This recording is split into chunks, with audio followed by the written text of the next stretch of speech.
From the Center for Investigative Reporting and PRX, this is Reveal. I'm Al Letson. Trying to get a shot for Polito. Here she goes, and she's got it.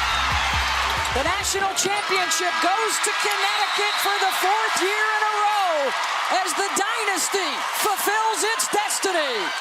With that win, the University of Connecticut made history.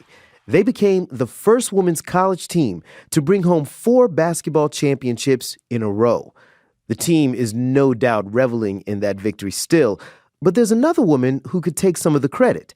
She's a little older, a healthy 88, and she was never really much of an athlete. I never participated in sports because it was absolutely boring for girls. That's Bernice Sandler, or Bunny as her friends call her, and she bears a lot of responsibility for getting those UConn women onto the court. Let me read this for you. No person in the United States shall, on the basis of sex, be excluded from participating in, be denied the benefits of, or be subjected to discrimination under any education program or activity receiving any federal financial assistance. I recognize that. That's the beautiful language of what's called Title IX. Dr. Sandler is known as the godmother of Title IX. Title IX of the Education Amendments prohibits sex discrimination in higher education. She earned that name by filing the very first sex discrimination case against universities in the U.S. Her story starts like this. Way back in 1969, Mrs. Sandler finished her Ph.D. at the University of Maryland and became Dr. Sandler. But it turned out jobs were harder to come by than the degree she just earned. I was a part-time instructor, which isn't nearly as good as being a part-time professor. And there were 7 openings. There was a big opening in the department I was in, which was in the School of Education. And you were looking for a permanent job. Yeah, and they hired 7 men. Dr. Sandler wasn't even in the running. Didn't even consider me or any other women. And I'm a good teacher. People liked me, and I did good work and so forth. I got along and all of that. It didn't matter. I went to one of my faculty friends and say, what's going on? How come I wasn't hired? I really thought I was a good teacher and so forth and so on. And he just looked at me and he said, well, let's face it, you come on too strong for a woman. And I went home and I literally wept.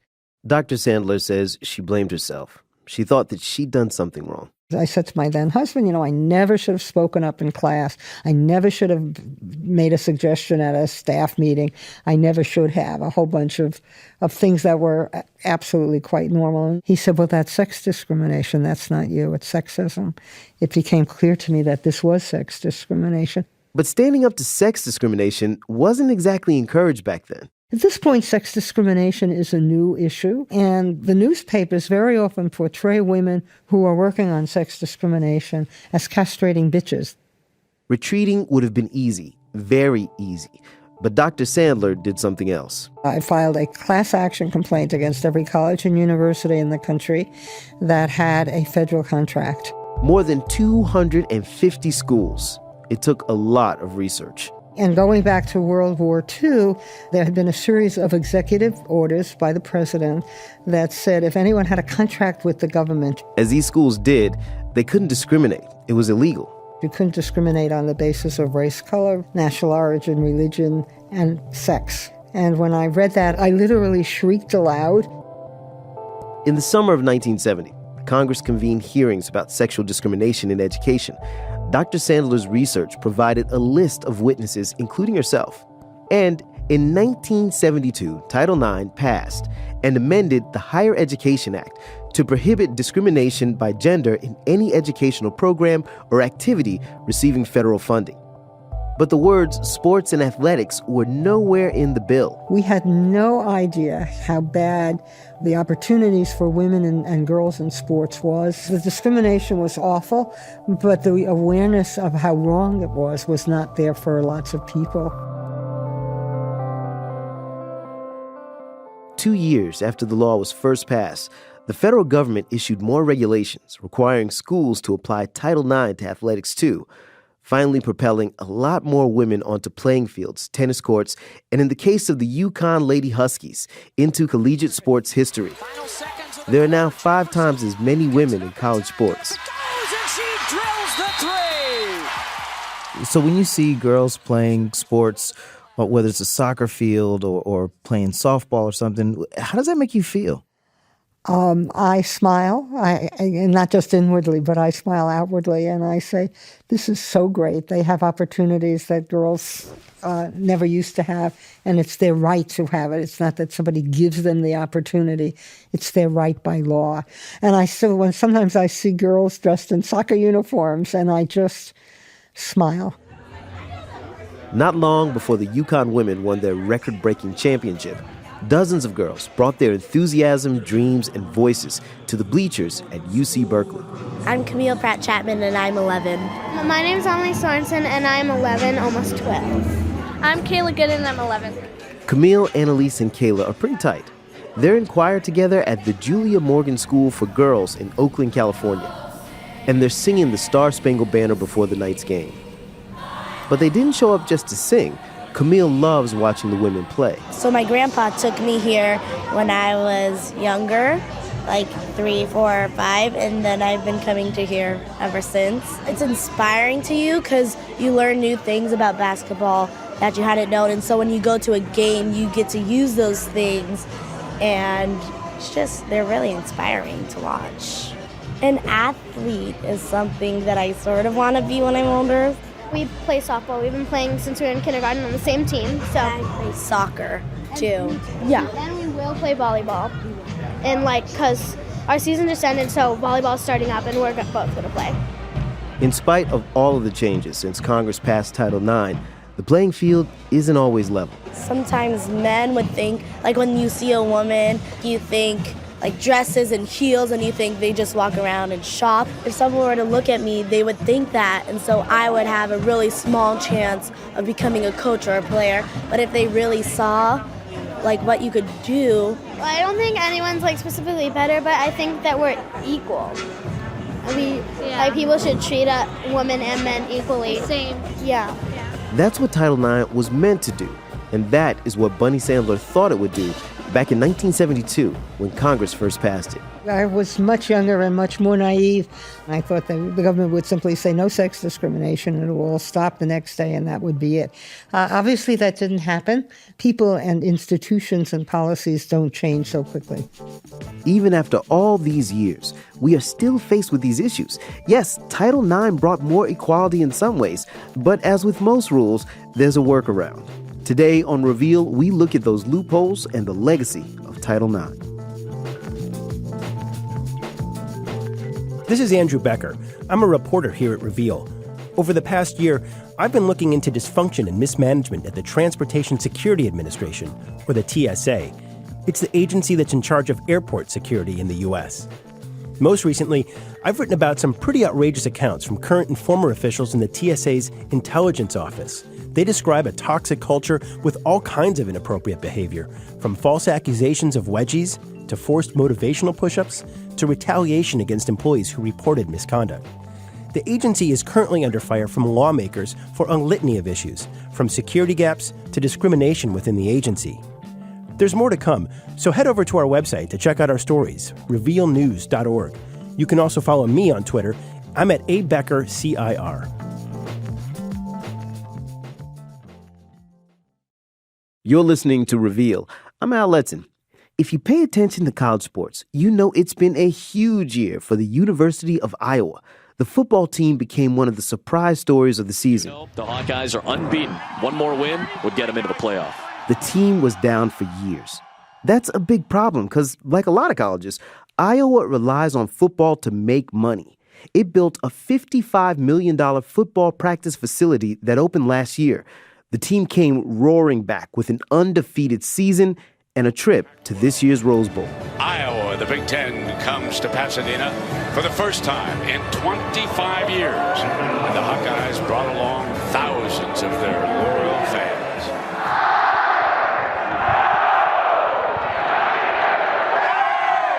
Alongside the success of the football team, there's another story of failure. You see, the school used to be the model for gender equality, but the firing of a successful women's coach has set off a scandal. What's happened in Iowa highlights a problem across the country. Women used to run women's sports. Now it's a man's game. Reporter Annie Brown brings us the story. We won't watch the whole thing, but you kind of get a little glimpse of just the pride. And Tracy Griesbaum and I are slumped over a laptop in her Iowa City home, watching videos of her field hockey team at the University of Iowa. So this is a highlight video that we put together at the end of our season. The videos are a lot of winning goals and young women screaming over inspirational background music. Patience, Sarah! Patience! Tracy is one of the most successful coaches in Iowa's history. She has 4 Big Ten titles and a winning record in her 14 years as head coach. Athletes used to travel from all over the world to play for Tracy. But for now, it's just the two of us, sitting in her basement on a Tuesday afternoon, watching these videos. Iowa coach Tracy Griesbaum, we have to give you a big congratulations and ask you this question. Are your arms tired? You've been carrying this trophy around for 3 years. We're okay with that. That's why we get stronger. And the shot, and it's in! Iowa comes back to win this game! Their 3rd consecutive championship! What's it like to watch that now? Yeah, it's for me to be sitting here with you and not doing what I'm supposed to be doing is really frustrating. It's just hard to watch some of their faces, I guess. Tracy is a tall woman with short gray hair. She used to color it a dark brown, but stopped when everything was falling apart.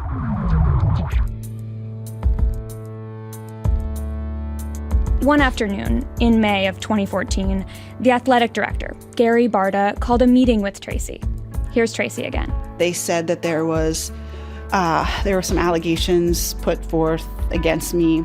An anonymous player had accused Tracy of verbal abuse. The university launched an investigation, spent close to 3 months interviewing players, and produced a report. So here are the few examples of mistreatment reported by student athletes called stupid. It's not in my vernacular. Coach Griesbaum told a student athlete, quote, "If I were you, I would kill myself." Student athlete had to practice alone while the rest of the team practiced together. The report also cited claims that students felt pressured to play injured. Others were so stressed out that they had to seek therapy. But in the end, the report concluded there was insufficient evidence presented to substantiate a violation of university policy. So Tracy went back to preparing for the season. But 3 days later, Gary Barta called Tracy in. And then that was over. I was gone in maybe a 10-minute meeting. Gary fired Tracy about 2 weeks before the start of the field hockey season. A spokesman for the university, Joe Brennan, went on Iowa Public Radio to defend the decision. Gary felt that it was his responsibility as athletic director, in order to protect the student athletes, to make that leadership change. But the players who spoke publicly said Tracy didn't do anything wrong. Loud Proud Hawks on 3, 1, 2, 3. Hawks! Okay, here we go. 2 minutes. We visited the field hockey team at one of their indoor practices this winter. For 2 hours, the girls run drills and practice shooting on a huge turf field. The school wouldn't let me interview players at practice, so over 6 months, I reached out to 60 of Tracy's current and former players. I was looking for the students behind these claims, or a student who felt they were justified. I can't imagine these things coming out of her mouth. It's completely blindsided. That's Caroline Blaum and Roz Ellis. You'll also hear Lauren Pfeiffer here, and Patty Gilhern. She called a player stupid. Did you ever see Tracy do anything like that? No, absolutely not. I mean, that sounds complete. Like, I'm laughing right now hearing that. What about the word fat? Like, do you feel like it's possible that she said that? No, she could have called me fat. I was out of shape. I was not eating right. And she didn't. 24 students got back to me, and no one had anything negative to say about Tracy. Here's Pfeiffer and Ellis again. So do you think that the girls are just making it up, or like that they? I don't want to say people are lying, but she would never have said anything like that. I want them to say it to my face because I sat in the same seat as you and was in the same meetings that you're claiming you had that she crossed the line. There's no way. Her firing shocked her colleagues at the university and across the country. I had a ton of coaches call me and in total shock. Like, my God, if Tracy Griesbaum was fired, I should have been fired 15 years ago. That's Lisa Salucci. She was Tracy's assistant coach for 14 years. her nickname is Tidy because she doesn't curse, she doesn't drink, she doesn't really do anything that's inappropriate. If she said like damn or something, like people would like celebrate. They'd be like, look, Tidy said damn. All of Tracy's players published an open letter to the university in the school paper. The team made T-shirts that read, "We support our coach." But still, Tracy was out of a job. Here's Tracy again. And I asked, what did I do wrong? What did I do wrong? And I was never told what I did wrong. Fueling this outcry was the general sense that at Iowa, women coaches were losing ground. Tracy was the 5th female coach Gary Barta forced out in 6 years. What's happened at Iowa has come as a big surprise, because for decades, the university was a stronghold for women coaches. So to understand Tracy's story, we have to go back about 40 years.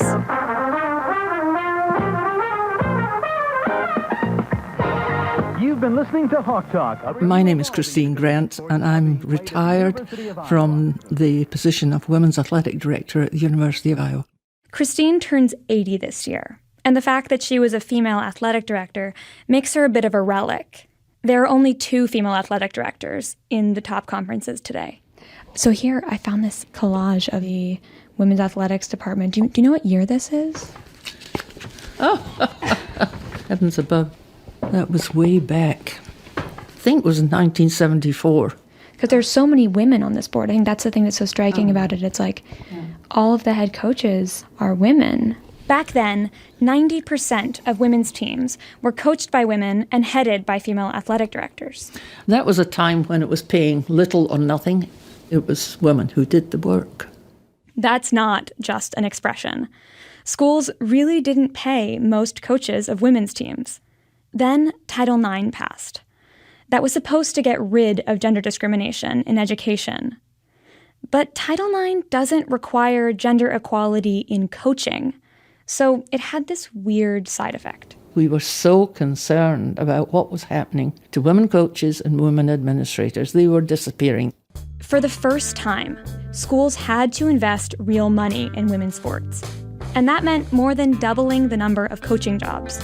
Before, mostly female athletic directors would have hired these new coaches.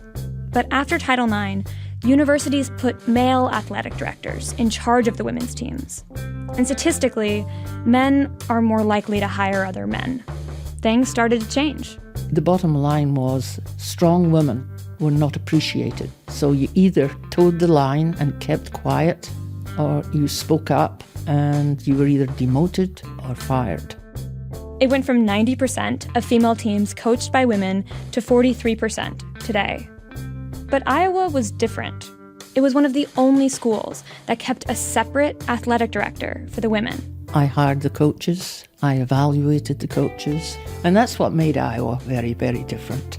At Iowa, women coaches were always in the majority, and they were really good. Meanwhile, the Iowa women's team is still going gangbusters. The women's teams won 27 Big Ten titles in 27 years.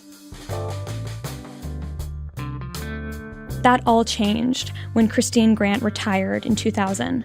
Iowa finally got rid of its separate department for women and put the men's athletic director in charge. But the school made an important agreement. If the athletic director were male, the number 2 would be female. Today, that director is Gary Barta. This past year, Gary has been riding high with the football team's surprising success and getting to play in the Rose Bowl. Come on in. Hi. There. How's it How are going? you? I'm Good. Gary. Annie Brown. Nice to meet you. Nice to meet you too. That day, hundreds of students were in line outside, waiting to pick up their tickets to the Rose Bowl. It's been just amazing. We had 55,000 requests for 22,000 tickets. Before our meeting, Gary sent me pages and pages of budgets. He increased the budget for every women's team last year. But what Iowa managed to avoid in the past 3 decades has finally happened. Gary has forced out 5 female coaches, replaced 2 of those women with men, and paid those men an average of 25% more than the women. And the women's teams aren't very good anymore. Since Gary took over, the women have only won 4 titles in 10 years. and 3 of those were from field hockey under Tracy. When women have been fired and then replaced by men, those men have been paid an average of 25% more. What's the rationale behind that? Both the experience of the candidate and peer comparison come into play when we set the salary. But it's not based on gender, it's based on those 2 factors. A bit about numbers here, because I'm about to get technical with Gary. Under Christine Grant, women coached an average of 80% of women's sports. Now, under Gary, only 50% are coached by women. That's the lowest in the school's history. Are we nationally concerned that there aren't enough females coaching women's sports? The answer is yes. But 50% is above the state average, it's above the Big Ten average, and it's above the national average. But it's below the average that it was before. I don't know what it was 20 years ago, but this is a national concern, not just a concern. Right, but Iowa was the place where this was not true. Iowa was the place where it didn't go down after Title IX, except for after Christine Grant left. And my answer is again, it's a national phenomena. And so we're at 50%. We want to be higher, but that's above the national average. It's above the Big Ten average. And Gary's right. This is a national trend. But that doesn't answer the question why. What's behind this national trend? Tracy has a theory about what happened to her. I was really trying to stand up for what I thought was fair to field hockey, but also to women athletes. And the vibe was that he cared about football. He cared about basketball. Tracy says she complained about women's sports not getting the same resources, the same attention. And other coaches say she spoke up for them too. Like Sharon Dingman. She was the volleyball coach at Iowa from 2010 to 2013. When coaches had something that they wanted brought up to Gary, Tracy was a coach that we would turn to and ask, hey, could you bring this up? Sharon had a losing record and did not get her contract renewed. Gary replaced her with a male coach and paid him $40,000 more than Sharon. Here's Sharon again. Tracy just fought the fight for everybody, that's for sure. And he was the only one that had the courage to broach those subjects with Gary. Even Lisa Salucci, the woman who took over for Tracy, says she doesn't get it. So many people have said to me, like, if there was such a problem, why would you be offered the job? I still don't know the answer to that, really, except for I was told that we're different people with different personalities. Do you want to go into that? I don't really know how to explain it, to be honest. I definitely don't challenge as much as she does. It's probably harder for me to have conversations that are more challenging. It's just my nature. There was one coach I talked to who disagreed. Felt like Gary has been very fair to the women coaches. Here's Megan Menzel, the golf coach at Iowa since 2011. Gary has been very supportive of me as a head coach, and anytime that I've had any issues or anything that I need to bring forward, my voice has been heard. In March, Tracy filed a lawsuit against Iowa, claiming that the school retaliated against her for speaking up. So I went looking for other women who have done this. Across the country, I found 37 female coaches and administrators who have filed retaliation cases in the last decade. These lawsuits follow a similar pattern. A coach notices some form of discrimination, and she speaks up to a superior. Then she loses her job or gets demoted.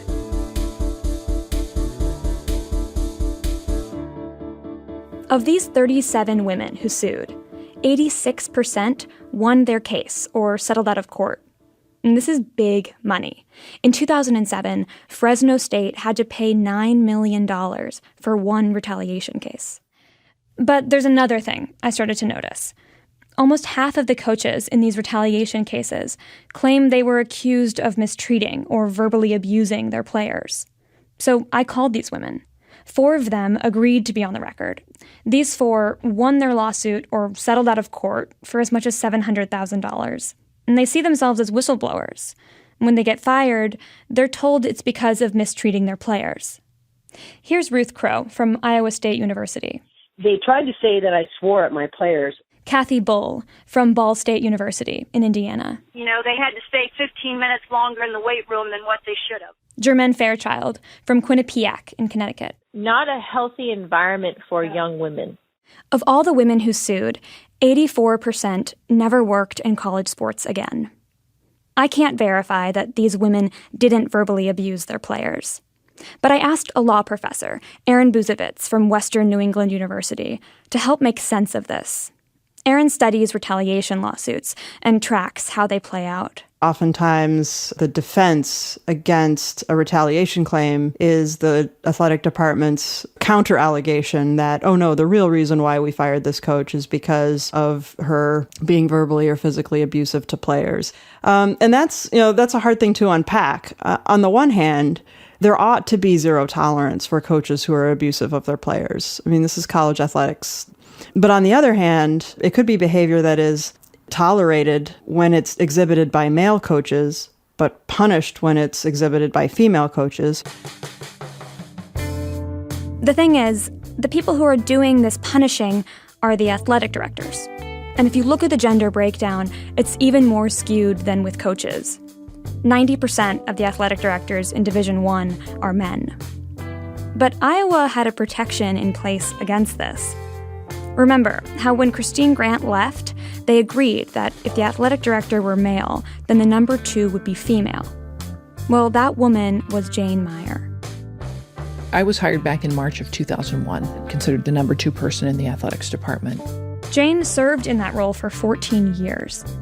But about a month before Tracy got fired, the athletic director, Gary Barta, announced he was creating a new number 2 position. He hired a man to fill it and paid him $70,000 more than Jane. That was sort of my last straw of things that I had raised with regards to gender equity. So I decided to put it in writing. The following day, Gary put Jane on administrative leave. She now works in the dean's office. She still makes the same amount of money, but she hasn't worked in athletics since. What I was doing in college athletics was because of student athletes.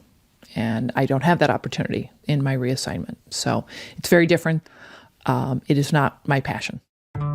This is where things get complicated. See, Jane was Tracy's longtime partner. They had not officially disclosed their relationship at work, but people kind of knew. In a statement, the university said Jane was removed because Tracy was expected to sue. In response, Jane filed her own retaliation lawsuit. She claims that speaking up for gender equity got her pushed out of the athletic department. Now, Gary is swimming in gender discrimination lawsuits. There's even one from the other side. Iowa recently settled a case with a man. He had applied for an assistant coaching job on a women's team, but an email surfaced showing that the department required the job he wanted go to a woman. Coaches aren't the only losers in these cases. So are the teams they leave behind. I mean, I've never stepped on Grant Field without her. That's Lisa Salucci again, Tracy's assistant coach who took over. The first day back at practice without Tracy, it was over 90 degrees outside. Drive up to Grant Field, get out of the car. Usually Tracy would always be there before me, so that had a very odd feeling. And, our sticks are always hanging on the same hook with our whistles, and hers were still there because she never even got a chance to go back and get them. So that right there was probably like the biggest breakdown that I had, but sorry. Oh, sorry, hold on a second. Didn't want to. One of the players, Chandler Ackers, says she had just gotten back to campus. It was just so weird standing on the field without Tracy. Like, we couldn't even, put our stick in our hand because it was just so, Tracy got us that stick. She was, such an integral part of the team. She was, the face of Iowa field hockey. How are we going to get through this season? At least one player transferred out of Iowa that year because of Tracy's firing.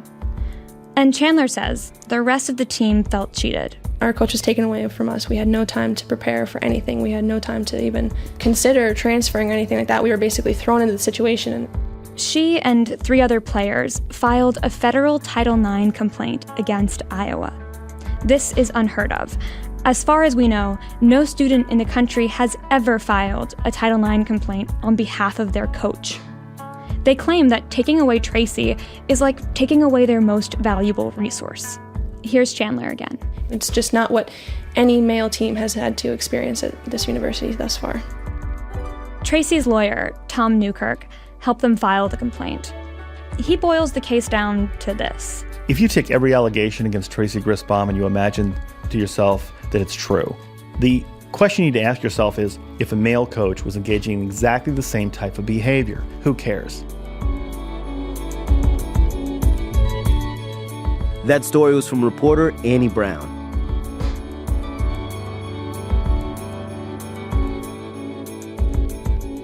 So there are two ways the Office of Civil Rights can punish a school for violating Title IX. They can ask the Justice Department to take them to court. They've never done that. The second is to take away all federal funding. We asked the office, and they couldn't give us a single example of doing that either. If they were to take away a school's federal funding, it would effectively shut down that school. So how is athletic director Gary Barta doing? Well, things have never looked better.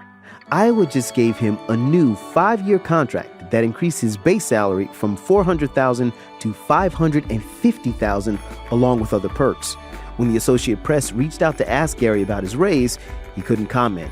He was away on a Caribbean cruise with the football team. Up ahead, we look at how some colleges are staying in check with the law and dive deep into a phrase that's become sort of a bad word in athletic departments, but we won't beep it out. You ready? Roster management. That story when we come back on Reveal from the Center for Investigative Reporting and PRX.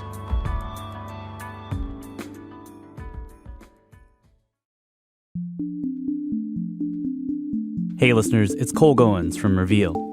On Thursday, May 12th, we're hosting a live Q&A on Reveal's Facebook page with reporter Annie Brown about the story that you just heard. We'll talk about our investigation into the decline in the number of female coaches and take your questions about inequality in college sports. If you want to join, be sure to like Reveal's page on Facebook. You can also head over to our website to read Annie's story and see how your school stacks up on gender equity.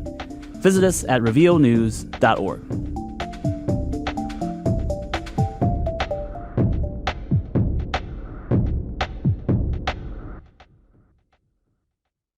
From the Center for Investigative Reporting and PRX, this is Reveal. I'm Al Edson. Today, we're looking into Title IX, the law meant to bridge the gender gap in schools. It's given women athletes more opportunities to compete in college sports. The federal government checks to make sure schools are following the law. When it comes to sports, there are a few ways to do that. One of them sounds complicated, but it's pretty simple.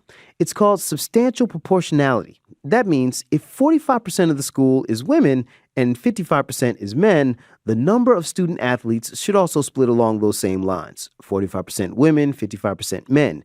It turns out that some universities are using creative ways to count.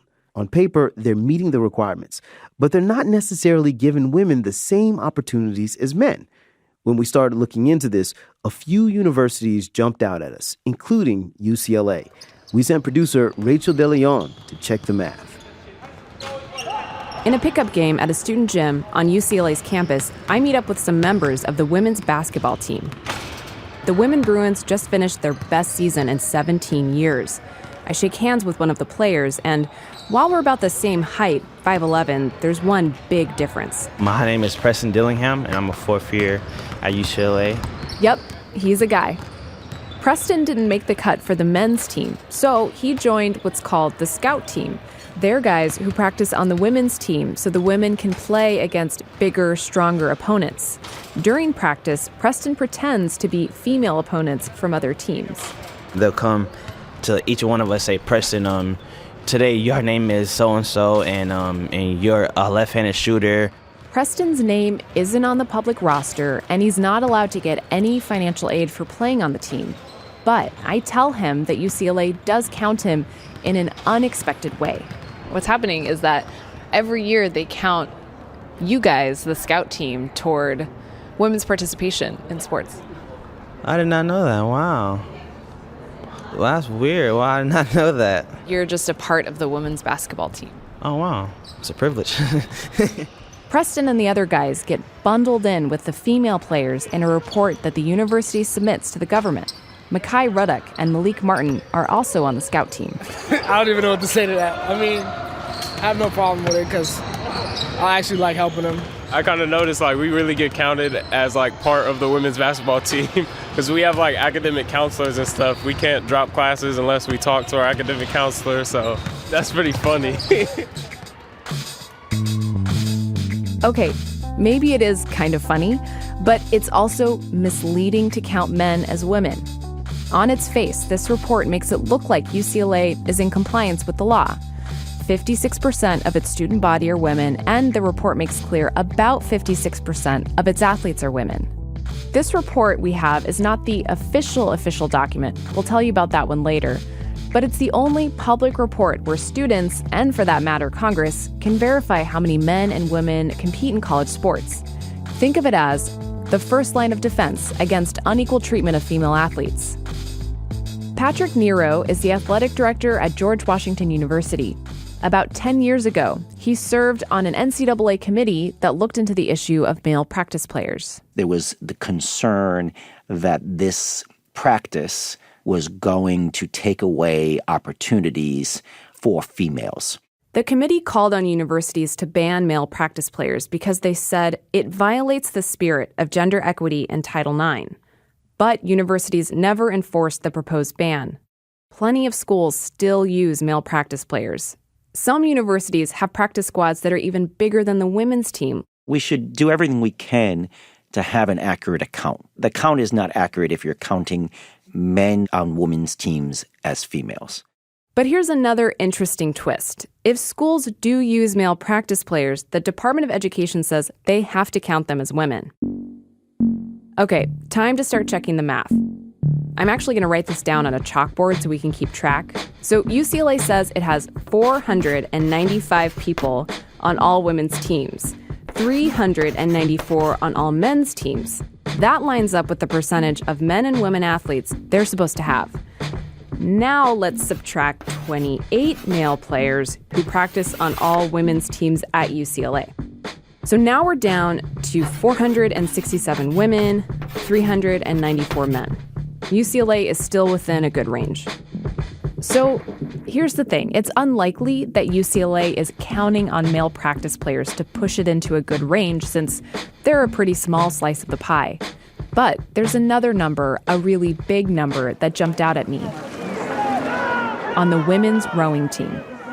UCLA reported 127 women on its team last year. That's almost twice the average number of rowers for a Division I team. Another red flag. The roster on the school's website says last year it only had 45 rowers. So, on a perfect spring day, I went to a race in Redwood Shores, Northern California to see how many women were rowing that day. I met a super intense rowing mom decked out in Bruins blue and gold. Way to go, girls! How many people are on the team for UCLA this year? Do you know? This year, I believe it's 50, approximately 50. That's the norm. Joanne, the mom you just heard from, is well known by the other rowers. Before I could ask for her last name, voices from one of the UCLA boats on the water interrupt us. Ooh. They're telling Joanne she can't talk to me without the coach's permission. Oh, you're right. Did you speak with Coach? I didn't, but the race is public. I had requested an interview with the coach several times and always got no for an answer. I needed to talk to someone who was on the team practicing every day. So I got in touch with Ellie Berg, who rowed in the varsity and novice boats last year. She said there was nowhere near the 127 players UCLA reported. And the bus they rode to practice every day couldn't fit half those athletes. It was one of those coach long-distance transportation type buses. So I would say probably 50 people at the most. It was pretty much full every day. If Ellie's right, UCLA's numbers would be out of whack. But not necessarily unusual. Nancy Hogshead Makar is a civil rights lawyer and the founder of Champion Women, a nonprofit that advocates for girls and women in sports.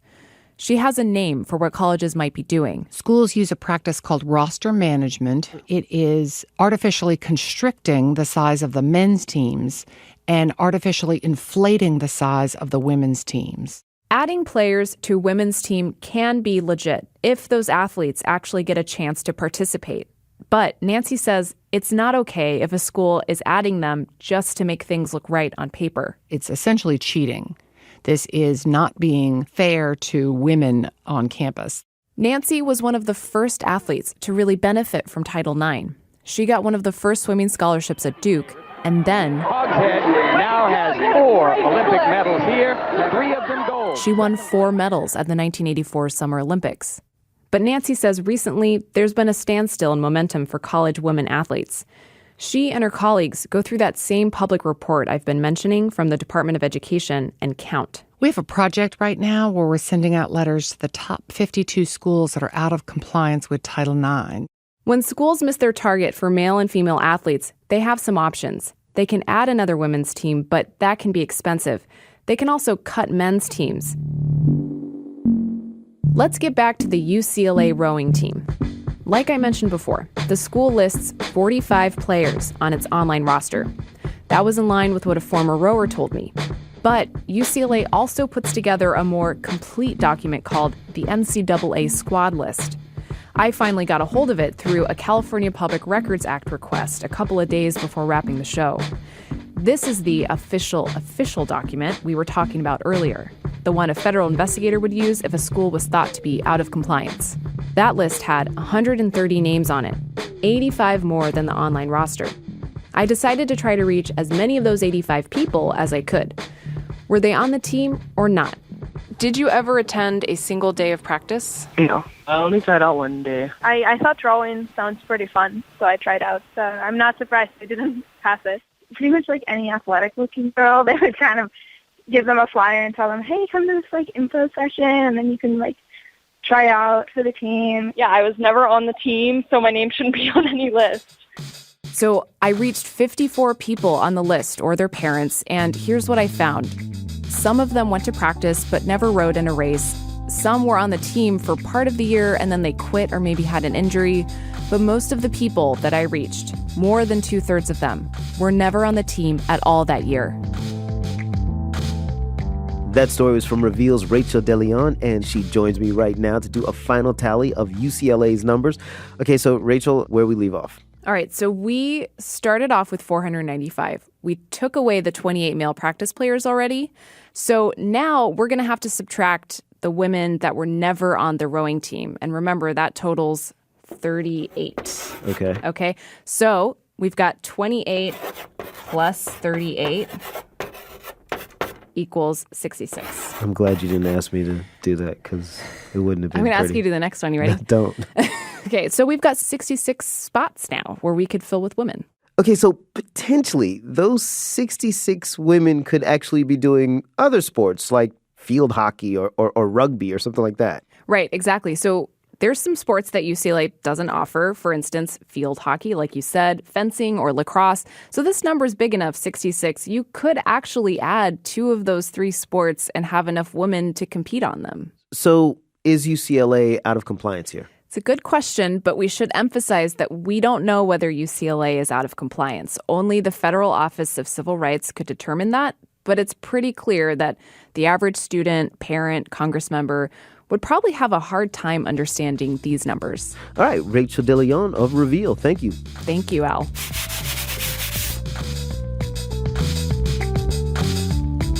We contacted UCLA for their response to this story. They maintain that they follow all of the rules for reporting athletic participation as established by the Department of Education.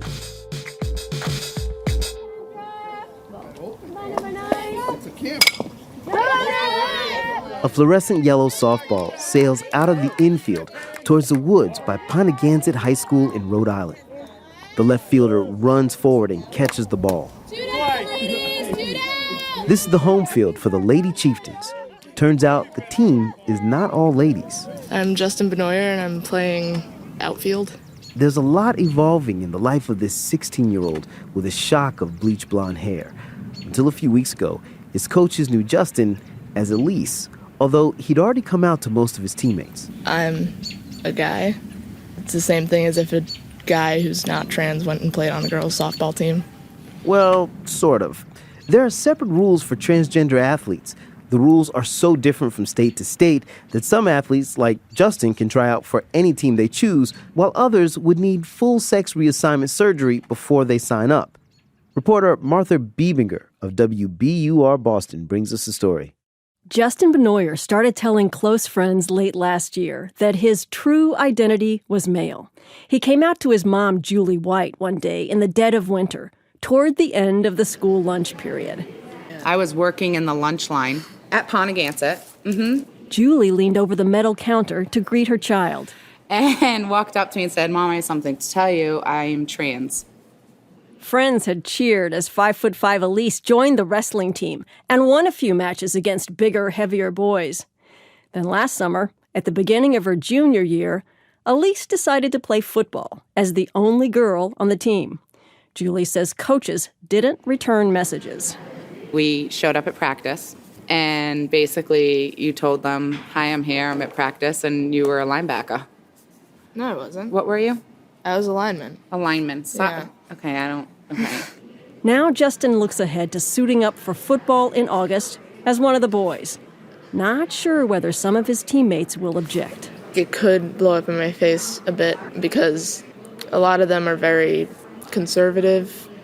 I can't imagine that they would accept the fact that I'm coming out as trans. Julie worries about her son in a small town where the short main street includes one of America's oldest general stores. But she's proud of Justin, too. I really wish I had a quarter of my kids' confidence. At 16 years old, it takes my breath away. Justin is exercising a little caution this spring. He chose softball over baseball because he thought the girls would be more accepting. Justin says many of the boys who refused to play with a girl on the football team last fall play baseball this season. For softball, Justin changes in the girls' locker room, where there are separate changing stalls. It's uncomfortable, but I don't really want to change with the guys either because a lot of them, like the ones from the football team, change in there, and I really don't want to be part of that or to start anything. Justin may not be comfortable in a boys' locker room, but does he have a right to use it? Here's where Title IX comes in. Aaron Bazuvis, who teaches at Western New England University School of Law and writes about transgender issues, explains federal guidelines issued 2 years ago. The Department of Education made clear that we have to respect people's gender identities because gender identity is a component of one's sex for purposes of Title IX. While the Department of Education says Title IX protects transgender students from discrimination, most federal courts say it does not. But a few weeks ago, for the first time, a federal appeals panel in Virginia ruled in favor of a transgender student who wants to use the boys' room at his high school. Aaron Bazuvis says the right to bathrooms also should apply to locker rooms. The decision gets us one step closer to a legal recognition of transgender students' rights to participate in sports according to their gender identity. Fierce debates about this continue in many school districts. Jeremy Tedesco, an attorney at the conservative legal network Alliance Defending Freedom, says schools have the right to balance the needs of one student against many. Everybody's privacy interests are paramount in these kinds of settings. And so the school can't just set aside all the girls in their school, their privacy interests, because they have a transgender boy who wants to use the girls' facilities. That would be a transgender girl, not boy, in a girl's bathroom, according to the Department of Education guidelines. Tedesco says many schools would prefer that transgender students change in or use a single unisex bathroom. But the Federal Education Department has said that's not sufficient. It's threatened to withhold money from schools that do not let transgender girls into the girls' bathroom or transgender boys into the boys' room. That's a glimpse of the Title IX debate for disputes that will determine how schools treat trans athletes off the field. On the field, they face a whole other set of issues. Let's catch up with Justin's game. Come out of the dugout like you want to play. Let's go. We jog out. The only one that walks is the pitcher. Come out of the dugout like you want to play. Jog your positions. Let's go. Let's go. Softball coach Mike Kalenda found out that Elise was Justin almost by accident when Julie texted the coach to say she would be picking up her son Justin early one day. The coach told his team about the player's name change and his switch to male pronouns.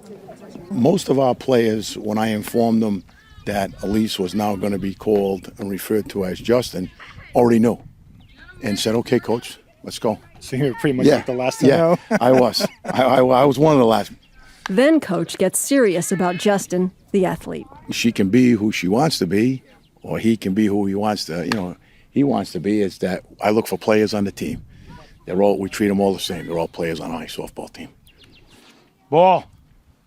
That pretty much reflects the Rhode Island Interscholastic League rules for transgender male athletes like Justin. They can play on any team they choose. Transgender girls, though, must request and be cleared by a panel to determine their eligibility before they can play on a girls' team. One former Ponagansett athlete helped draft the Rhode Island rules. And the most valuable player in the tournament from Ponagansett High School, Jen Dandro. Point guard Jennifer Dandro led the Ponagansett basketball team to a state championship in 1995. The same multi-sport athlete returned to the high school 5 years ago as Coach Stephen Alexander. 38-year-old Stephen doesn't coach Justin, but they talk a lot. Stephen was the first trans person many students, teachers, and staff at Ponagansett had ever met. Trans people can play sports. We can coach sports. You know, the stigma associated with us being amoral, immoral freaks is that's not. We're human beings that, want a safe space to feel comfortable and to participate just like everybody else. Transgender advocates consider Rhode Island an inclusive state. It's one of 15 in the country that do not require transgender high school athletes to take hormones or undergo sex reassignment surgery before they can play on the team they say fits their gender identity. The website transathlete.com shows 28 states with no or limited policies and 7 that require the full medical changes. We've got complete and opposite ends of the spectrum. I mean, there couldn't possibly be more different approaches. Law professor Bazouvis says the states that do not allow transgender athletes to play on the team that fits their gender identity are in violation of Title IX. If transgender students can use the bathroom of their choice, she argues, then why not the playing court or field? If you have a standard that says you have to allow transgender people to use the facility that matches their gender identity, to me, it's logical to extend that same definition of non-discrimination to include sports programs. Tedesco, with the Alliance Defending Freedom, says that rationale is not fair. If we interpret Title IX to allow gender identity as a protected classification, you're basically saying girls have to compete with boys for the girls' sports team. That's not what Title IX is about. He calls them boys, but these players identify as girls. And in 15 states, they're allowed to play as girls. But let's dig into that point about competitive advantage. Just how much stronger is someone who goes through male versus female puberty? Dr. Joshua Safer heads the transgender medicine program at Boston Medical Center. Men have about 15% more when we're using kind of crude calculations relative to women of things that are associated with muscle mass. During puberty, the doctor says, the average boy develops larger bones, longer limbs, and grows taller than someone going through a typical female puberty. When a transgender girl, male to female, decides to transition, all those pieces are not necessarily going to be reversed. There's no way we're getting around that reality. Keep in mind, he adds, there's already a big range in height and muscle mass among girls and among boys and on many sports teams. And the fact that some of these transgender girls will be larger isn't going to be that relevant and isn't going to change the opportunity to get more girls out onto the field. That prediction may spark heated discussions in many high schools. Transgender athletes will compel schools to answer lots of questions, some that fall under Title IX and many that don't. Ponagansett High School has a new gym with an old banner Coach Stephen Alexander wants to change. He looks up at his old name, Jen Dandro, in red letters alongside other High Point scorers. He's asked the school to change it for the name he uses now. I think it's just time. It's my name. I own it. The school has done so much for me, and I'd like to let people know somebody trans was here. So far, the school has refused. Stephen scored all those points in basketball, as Jennifer. Stephen says maybe the solution is more co-ed sports, with teams based on athletes' size and physical or mental strengths. These are the conversations that were on the forefront about deconstructing sports and looking at it in a different way so that it reflects society. So when, kids are growing up and they get into the workforce, it's everybody working together. That would be a whole different era than the early 1970s, when pressure to boost women's and girls' opportunities in schools led to the passage of Title IX. Justin isn't counting on the law to smooth his path in life. If somebody has a problem with me because of something that I did to hurt them, then I have an issue with that, and I'll feel bad, and I'll have to talk to them about it. But if somebody's not okay with the fact that I am trans, or how I dress, or the sports I play, that's their own problem, and that's their own views, and I'm not going to change that, so I'm just going to ignore it. Justin says he's grateful for a boy on the football team who befriended him, for the band instructor who said he could wear a tux instead of a dress to the next performance, and for the friends who've defended him at school. For Justin, all signs of respect that no law can impose or enforce. That story was from Martha Biebinger of WBUR Boston. Our lead producer for today's show is Rachel DeLeon, with help from Amy Walters and reporting from Annie Brown. Our senior editors this week are Cheryl Duvall and Andy Donahue. Our sound design team is the Wonder Twins, my man, Jay Breezy, Mr. Jim Briggs, and Claire C. Note Mullen. Be sure to check out Israel Story. It's a new podcast from PRX and Tablet Magazine. It's hosted by Mishi Harman and is often called the Israeli This American Life. The show shines a light on the big and little dramas that comprise Israeli life, with stories ranging from the heartfelt to the hilarious, from the risque to the outright bizarre. Israel Story was named one of the podcasts that best helps us understand the world and has garnered much praise. I particularly enjoyed their episode called Love Syndrome, which tells the heart-wrenching tale of a mother who adopts one special needs baby after another. Check it out on iTunes, Stitcher, or wherever you get your podcasts. Support for Reveal is provided by the Reva and David Logan Foundation, the Ford Foundation, the John D. and Catherine T. MacArthur Foundation, the John S. and James L. Knight Foundation, and the Ethics and Excellence in Journalism Foundation. Reveal is a co-production of the Center for Investigative Reporting and PRX. I'm Al Letson, and remember, there is always more to the story.